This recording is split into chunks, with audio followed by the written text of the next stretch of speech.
हे अति प्यारे परिवार, ख्रीस्त हमारे साथ हो। प्रिय अति माता पिताओं, प्रिय अति प्यारे भाइयों बहनों, अति बुजुर्ग माता पिताओं, अति बच्चों व अति युवाओं, मैं संदीप इग्नेस मर्की हूँ। आज अगस्त महीने का 23वां दिन है। आज वर्ष का सामान्य 21वीं रविवार है। तीनों पदों पर आधारित विशेष प्रार्थना है। स्वर्गीय पिता, हम तेरा धन्यवाद करते हैं कि तू हमें अपनी संतान मानता है। जब हम अकेले, कमजोर या निराश महसूस करें, तब अपने पवित्र आत्मा के द्वारा हमें यह विश्वास दिला कि हम तेरे प्रेम से दूर नहीं हैं। हे प्रभु यीशु, माता मरियम की तरह हमें विश्वास करना सिखा। जब जीवन में कोई परिस्थिति असंभव दिखाई दे, तब हमें याद रहे कि तेरे लिए कुछ भी असंभव नहीं है। हे दयालु परमेश्वर, जब हमारे पांव लड़खड़ाएं, हमें संभाल। जब हमारे मन में बहुत सी चिंताएं हों, अपनी शांति प्रदान कर। हमारे आंसुओं को आशा में और हमारी चिंता को विश्वास में बदल।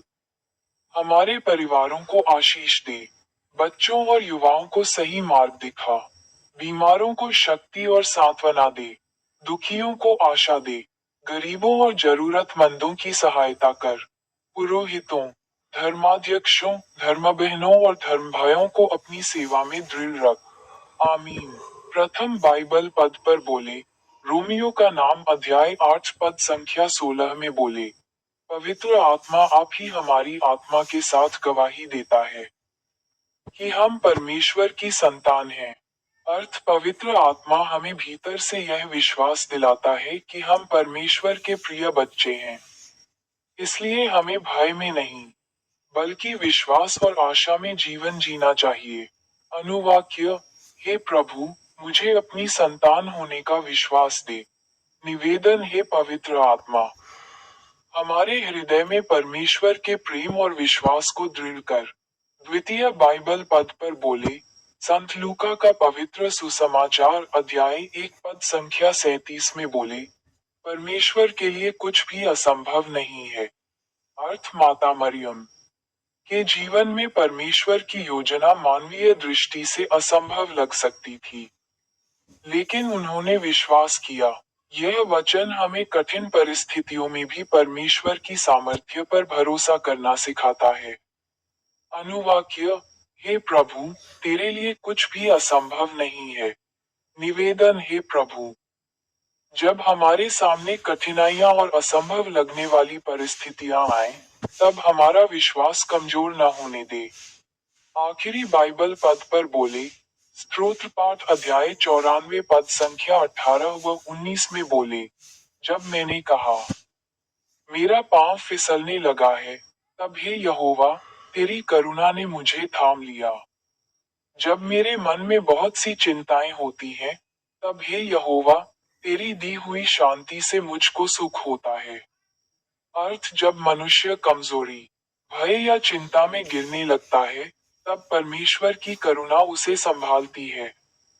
उसकी उपस्थिति हमारे अशांत मन में शांति और आशा लाती है। अनुवाक्य, हे प्रभु, जब मैं गिरूं, तब तू मुझे संभाल। निवेदन, हे प्रभु, चिंतित, दुखी और निराश लोगों को अपनी शांति प्रदान कर और उन्हें अपने प्रेम का अनुभव करा। आइए प्रार्थना करें। हे मेरे पिताजी, हे संत पिता लियो 14वें, हे महाधर्माध्यक्ष विंसेंट आइंड, हे धर्माध्यक्ष आनंद डेविड खलखो, हे पूर्व महाधर्माध्यक्ष फेलिक्स टोप्पो, हे महाराजा चार्ल्स तृतीय, आज अगस्त है। यह वर्ष 2026 का 8 महीना है। समेकित प्रार्थना, हे पवित्र आत्मा, हमारे हृदय को विश्वास, प्रेम, शांति और साहस से भर दे। हमें ऐसा जीवन जीने की कृपा दे जिससे हमारे द्वारा परमेश्वर की महिमा प्रकट हो। हम ये प्रार्थना प्रभु यीशु मसीह के पवित्र नाम से करते हैं। आमीन। आज का आध्यात्मिक संदेश, हम परमेश्वर की संतान हैं, इसलिए कठिनाइयों में विश्वास न छोड़ें। परमेश्वर के लिए कुछ भी असंभव नहीं, और जब चिंता हमें घेरती है, तब उसकी करुणा हमें संभालती है।